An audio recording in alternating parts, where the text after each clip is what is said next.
کیا آپ جانتے ہیں کہ دنیا کے پہلے انسان حضرت آدم علیہ السلام جنت میں رہتے تھے؟ پھر آخر ایسا کیا ہوا کہ انہیں جنت سے زمین پر آنا پڑا؟ یہ واقعہ صرف ایک کہانی نہیں بلکہ پوری انسانیت کی شروعات ہے۔ اللہ تعالیٰ نے جب زمین پر اپنا خلیفہ پیدا کرنے کا ارادہ فرمایا تو فرشتوں سے فرمایا کہ میں زمین میں ایک نائب بنانے والا ہوں۔ پھر اللہ تعالیٰ نے زمین کی مختلف مٹی سے حضرت آدم علیہ السلام کو پیدا فرمایا۔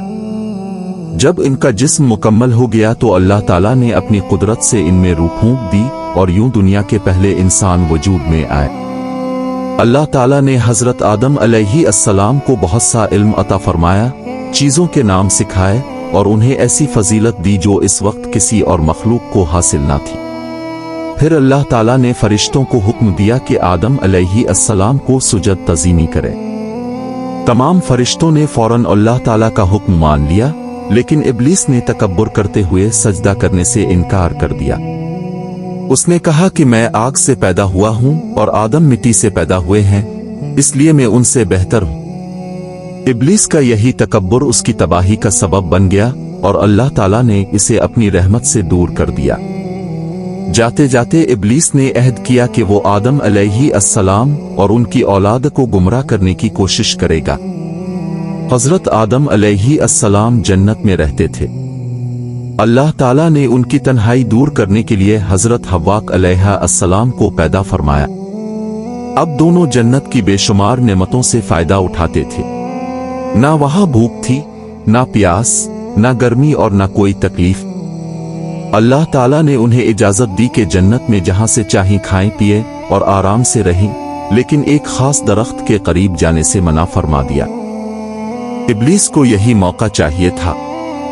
اس نے حضرت آدم علیہ السلام اور حضرت حوا علیہ السلام کو بہکانا شروع کر دیا۔ اس نے کہا کہ اگر تم اس درخت کا پھل کھالو گے تو ہمیشہ زندہ رہو گے اور بڑی عظمت حاصل کرو گے۔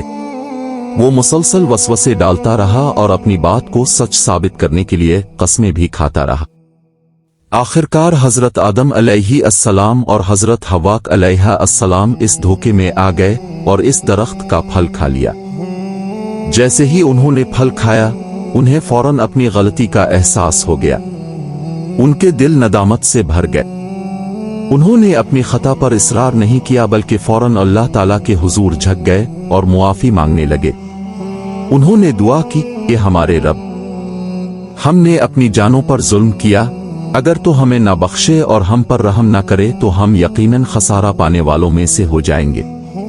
اللہ تعالیٰ بے حد مہربان ہے۔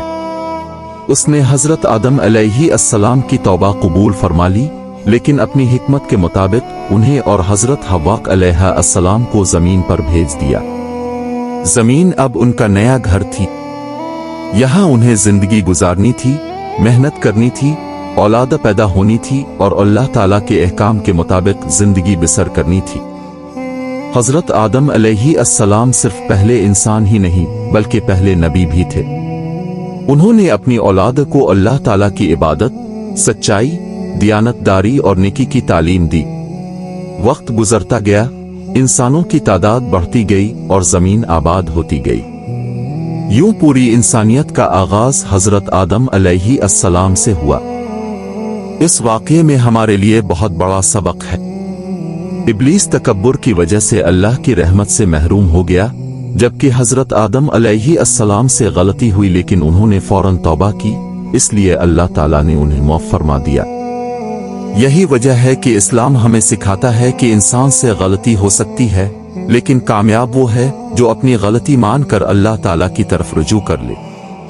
یہی حضرت آدم علیہ السلام کی وہ عظیم داستان ہے جس سے پوری انسانیت کی تاریخ شروع ہوتی ہے اور جو آج بھی ہمیں عاجزی، اطاعت الہی اور سچی توبہ کا درس دیتی ہے۔ اگر آپ کو یہ ویڈیو پسند آئی ہو تو ہمارے چینل کو سبسکرائب کریں، ویڈیو کو لائک کریں اور اپنے دوستوں کے ساتھ شیئر کرنا نہ بھولیں۔